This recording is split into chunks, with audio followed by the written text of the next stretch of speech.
রাতে যখন ইচ্ছা তখনই ঘুমিয়ে পড়া, সকালে খুব দেরি করে ওঠা, পছন্দের সব রান্নাবান্না করে বারবার ডাকা, দুপুরে গা ধুতে না গেলে বারবার বলা যে যাও গোসল করে আসো, দেরি হয়ে যেতেছে। এই সব কিছুই কিন্তু পসিবল এই বাবার বাসায়। এই বাবার বাসায় আসলে এই শান্তি, এই আরাম, এই আয়াসটা করতে পারবেন। এই আয়াস আরাম আর কোথাও গেলেও পাবেন না, পৃথিবীর কোনো জায়গায় গেলেই এই শান্তিটা আর পাবেন না। মা বাবার কাছে আসলে যে শান্তিটা আপনি পাবেন। 10 দিনের সময় নিয়ে হাজব্যান্ডের কাছ থেকে স্বামীর বাসায় আসছিলাম। কেমন জানি খুব তাড়াতাড়ি দিনগুলো চলে যাইতেছে, খুবই খারাপ লাগে। ইচ্ছে থাকলেও মানে বহুত দিন থাকার, তারপরেও পারবো না থাকতে, কারণ ওই যে পরের সংসারে গেছি। Hello everyone, welcome back to my channel Nazneen blogs. তো আপনারা কেমন আছেন? আশা করতেছি ভালো আছেন। আলহামদুলিল্লাহ, আপনাদের দোয়া এবং আল্লাহর অশেষ রহমতে আমিও ভালো আছি। তো আজকে আমার এই ভিডিওটা যে যেখান থেকে দেখতেছেন, কাছে দূরে, দেশে এবং দেশের বাইরে, সবাইকে জানাই অনেক অনেক ধন্যবাদ। আর আমার ভিডিওটা যদি কোনো অংশে কোনো দিক থেকে একটু ভালো লাগে, প্লিজ একটা লাইক দিয়ে সাথেই থাকবেন। তো এই যে সকালে ঘুম থেকে প্রায় 9টার মতোই বাজছে, উঠলাম। তো এখন উঠে বিছানাটা ভালো করে গুছিয়ে নিলাম। আর আমার ক্যামেরা স্ট্যান্ড না আনার জন্য কিন্তু আমি ভালো করে ভিডিও করতে পারতেছি না, প্রত্যেকটা ভিডিওই আমি বলতেছি, তারপরেও কিন্তু খুব কষ্ট করে একটু একটু করে ভিডিও করে আপনাদের সাথে শেয়ার করতেছি। আর এখন আমি ক্যামেরাটা কোথায় রাখছি জানেন? এই জায়গায় একটা আলনা আছে, হয়তো ভিডিওতে আপনারা দেখছেন। এই আলনার উপরে মোবাইলটা রেখে আমি একটু ভিডিও করতেছি, যেহেতু মানে ভিডিও করে দেওয়ার মতো মানুষ নাই, তো তারপরেও আপনাদের সাথে শেয়ার করতে ইচ্ছা করে। একদিন যদি ভিডিও মানে শেয়ার না করি, নিজের কাছে কেমন জানি ভালো লাগে না। তো তার জন্য একটু কষ্ট করে হলেও ভিডিওগুলো আপলোড করতেছি। আর কেমন জানি না খুব তাড়াতাড়ি দিনগুলো চলে যেতেছে। আজকে 6 দিনই হয়ে গেল বাবার বাসায় থাকা, আর মাত্র 4-5টা দিন থাকতে পারবো, তারপরে চলে যেতে হবে। তো সকালে ঘুম থেকে উঠে ব্রাশ করতেছি, আর এদিকে এসে দেখি মা মানে গাছগুলোতে পানি দিতেছে সকালে। তো এখন 9টার মতো বাজে, মার সব কাজকর্ম শেষ। মা বলতেছে আজকে খুব ধুলিবালি হয়েছে, আর গাছগুলোতে বহুত দিন থেকে পানি দেই না। এখানে মা ভেন্ডি গাছ, তারপরে হলো বেগুন গাছ আর মরিচের গাছ আর কয়েকটা সুপারির গাছ লাগাইছে। তো এইগুলোতে মাঝে মধ্যে পানি দেয়। আর এখন যেহেতু বৃষ্টি নাই, তো পানি না দিলে গাছগুলো একদম মানে মরুভূমির মতো, মাটিগুলো মরুভূমির মতো হয়ে যায়, আর গাছগুলো কেমন জানি একদম আধা মরা হয়ে যায়। তো পানি দিলে একদম মানে চকচকা হয়ে যায় গাছগুলা। তো মা গাছের মধ্যে পানি দিয়ে চলে যেতেছিল, আমি বললাম মা দেও এই রাস্তাটাতে একটু পানি দিয়ে দেই। এত ধুলিবালি, এখনও কিন্তু খুবই বাতাস চালায় বাহিরে। তো এই ধুলিবালিগুলো রুমের মধ্যে যায়, আমার তো খুবই খারাপ লাগে ধুলিবালু দেখতে। আমি কিন্তু হাজব্যান্ডের বাসায় একটু একটু করে পানি দিই, এরকম করে প্রত্যেক দিনে 2-3বার করে পানি দিই। তো এই অভ্যাসটা আমার আছে আগের থেকেই।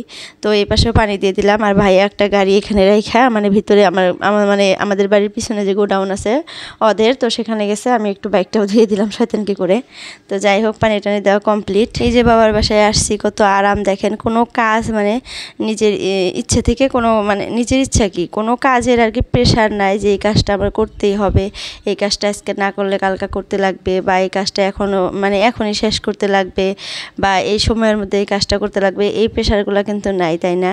বাবার বাসায় আসলে কত আরাম, নিজের ইচ্ছা থেকে যদি একটা দুইটা কাজ করি না করি নাই, এই আরামটা কিন্তু আর কোথাও গেলে পাবেন না। এই যে সকালে মানে নিজের পছন্দ মতো রান্নাবান্না করে মা সকালে উঠেই ডাকা স্টার্ট করে দেবে, ওঠো ওঠো, বহুত বেলা হয়ে গেল, ওঠো। তো ডাকতে ডাকতে উঠবো, ব্রাশ করবো লাহে ধীরে, আর আমার মেয়েকে নিয়ে থাকবে। তারপরে হলো উঠেই দেখবো যে মা পছন্দের সব রান্নাবান্না করে রেডি করে বসে আছে, সেগুলো খাবো। তারপরে আবার আরাম করব, খালি ঘুমিয়ে বসে। এইভাবে যখন দিনগুলো চলে যায় না, তারপরে হঠাৎ করে যখন আবার হাজব্যান্ডের বাড়িতে চলে যাই, তখন গিয়ে না এই দিনগুলোর কথা খুবই মনে পড়ে, খুবই খারাপ লাগে যে আরাম করলাম, মানে শরীরটাও এরকম হয়ে যায় না, যায় আর কাজকর্ম করতে ইচ্ছা করে না।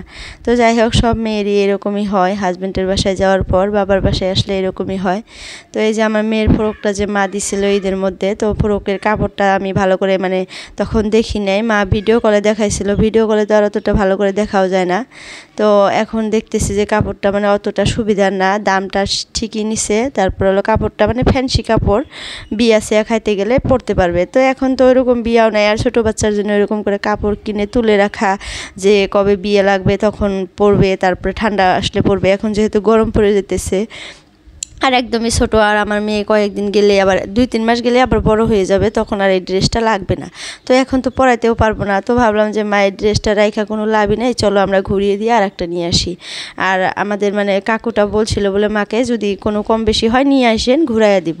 তো তার জন্যই আরও নিয়ে আসা। তো এই যে দোকানে চলে আসছি, মা, আমি, আমার ছেলে, মেয়ে সবাই আসছি।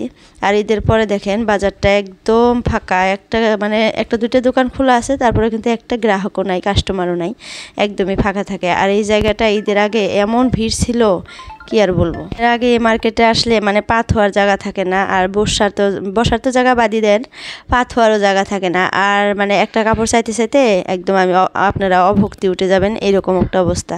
তো আয়সা দেখি একটা ড্রেসও নাই, এই ফ্রকটা জাস্ট ভালো লাগছিল আমার, কিন্তু একদমই ছোট হয়ে গেছে, মানে হবে আমার মেয়ের, হবে না ভালো করে, একদমই ছোট। মানে এখন যদি পরে তো কয়েকদিন পরে আবার ছোট হয়ে যাবে, বেশি ছোট আর কি। আর 2-3 আঙ্গুল একটু বড় হলে 3-4 ইঞ্চি তো ঠিক হইতো। তো তারপরে সেই দোকানটাতে কোনো কাপড়ই পাইলাম না। তো কাকু বললো যে কাপড়টা রেখা যাও, 2-3 দিনের মধ্যে আবার মাল করব, মানে ঈদের সময় মাল করছিল, সব শেষ হয়ে গেছে, তো আবার মাল করবে, তখন আবার যদি মানে নিতে পারি। তো তারপর আর একটা দোকানে আসলাম, যে আসছি যেহেতু দেখি। তো এই দোকানে এসেও কয়টা ড্রেস দেখলাম, একটা ড্রেস ভালো লাগলো, এই যে ড্রেসটা পিঙ্ক কালার হট প্যান্ট আর উপরে হোয়াইট কালারের টপ। আর এই যে পাশে যে একটা ফ্রক দেখলেন হোয়াইটের মধ্যে কেরম জানি সিট থাকা, তো এটা হলো ফুল হাতা, তার জন্য নিলাম না, এখন যেহেতু গরম পড়তেছে। এই যে ফ্রকটা ভালো লাগছিল কিন্তু ফুল হাতা। আর এই যে এই ফ্রকটা যে দেখলেন এটাও ছোট হবে আমার মেয়ের। তো ওই ড্রেসটা ভালো লাগলো। তার ড্রেসটার দাম কত ছিল জানেন? 550 টাকা। মানে ড্রেস দিয়ে মানে টাকা দিয়ে একদমই মেলে না। আমরা কাপড় চোপড় সবসময় কিনি তো, আর ভালো দেখেই কিনি। আর আমাদের আলমগঞ্জে এরকমই কাপড়ের দাম একটু হাই কোয়ালিটির নেয়, মনে হয় আমরা কোনো দিন কাপড় পরি না। মানে ফার্স্ট টাইম এদের দোকানে আসছি কাপড় কেনার জন্য, মানে যা ইচ্ছে তাই চাই দাম, তো সেটাই। তো এই ড্রেসটা আমার মেয়ের এরকম একটা আছে, তার জন্য নিলাম না। তারপর আর নিলামই না, ভালো লাগলো না, দামগুলো মানে মিললো না, কাপড় মিললো যেহেতু, তারপরে দাম কেমন যায় আমার কাছে একটু বেশি লাগলো প্রাইসগুলা। তো তারপরে নিলাম না, আমি চলে আসছি কাপড় নিয়ে। মা বললো যে পরে আমি একটা নিয়ে নিব, মানে পরে এসে ওই কাকুর দোকান থেকে একটা নিয়ে যাবে মা, পরে আবার নিয়ে নিব। তো আমাদের আলমগঞ্জে এরকমই, মানে এখানকার মানুষই কাপড় কেনে গরিপুর ধুপড়ি থেকে মানে যায়া। তো আমিও তো ধুপড়ি থেকে কাপড় নিলাম। তো এটা তো আর মানে মনে ছিল না যে ঘুরাইয়া দিবে, তো মা বললো যে ঘুরাইয়া দিবে, তো তার জন্য আশা মূলত যে ঘুরাইয়া দিবে। তো আয়সা কপাল খারাপ, ড্রেস পাইলাম না ওরকম মানে ভালো, যে দোকানটাতে ঘুরিয়ে দিলাম সেই দোকানটা থেকে, মানে ওই দোকানটা থেকে আমরা কিছু কেনাকাটা করি, ভালো কাপড় চোপড় আর কি পাওয়া যায়। তো এদের জন্য সব কাপড় চোপড় শেষ হয়ে গেছে, তার জন্য আর নেওয়া হলো না। তো তারপর আমার একটা ভাইয়ের ছেলে হয়েছে, তো সেখানে আসলাম দেখার জন্য, দেখে যাব। তো 2টা ড্রেস নিয়ে আসছি আমি সেই দোকানটা থেকেই, সিম্পল একদম, একটা হাতা কাটা মানে ফিতা বাঁধা আর একটা হাতা কাটা। তো এই যে ছোট্ট মেহমান আমাদের মানে এই দুনিয়াতে আসছে, এই যে ছোট্ট, ভালো করে দেখাইলাম না আমি। একটা মেয়ে আছে আগে, তারপর একটা ছেলে হয়েছে, আলহামদুলিল্লাহ খুবই ভালো লাগলো, শুনেও খুবই ভালো লাগছিল তখনই, তো এখন দেখেও খুব ভালো লাগলো। তো মেয়েটা বড়ই হয়ে গেছে, এই যে মাশাআল্লাহ, এই যে মেয়েটা এত চালু, আর কি বলবো, বলতেছে কি ড্যান্স করব আমি, বিটি আমি ড্যান্স করব, আমাকে বিটি বলে, তো বলতেছি ড্যান্স করব। আমি বললাম ড্যান্স করো, হাই বলো, এত চালু এখনকার বাচ্চা কাচ্চা, আর কি বলবো। তো এটা খালার বাসা আমাদের, আমি আসলে কিন্তু এখানে আসি। আর ঈদের দিন যখন আসলাম এই বাড়িতে, তো আমার হাজব্যান্ডও তো আসছিল, তো সেদিন কিন্তু আসছিলাম আমি, আমার হাজব্যান্ড, আমি, আমার ভাই রাতে আসছিলাম দেখা করার জন্য। তো দেখা টাকা করে চাটা খাইয়া গেছি গা। তো তখন ছিল না আমার ভাই বউটা, তখন ছিল না, সে বাবার বাসায় গেছিলো যখন হয়েছিল, তারপরের দিনে বাবার বাসায় নিয়ে রেখেছিল।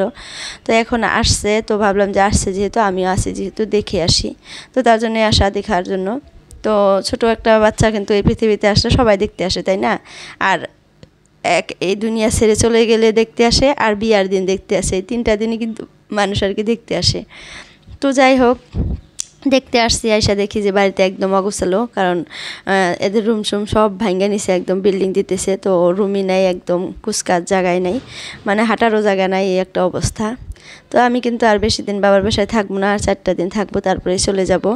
আমরা তাও কয়েকটা দিন থাকতে পারি, তাই মানে আমাদের এই যে বাড়িতে গরু ছাগল হাঁস মুরগি এগুলো নাই জন্য কিন্তু কয়টা দিন থাকতে পারি। যাদের এই জিনিসগুলো আছে তারা কিন্তু একদমই থাকতে পারে না, মানে এগুলা দেখাশোনা কে করবে যদি বাবার বাসায় এসে 1 সপ্তাহ 10 দিন থাকে, এগুলা কিন্তু সব মরে যাবে।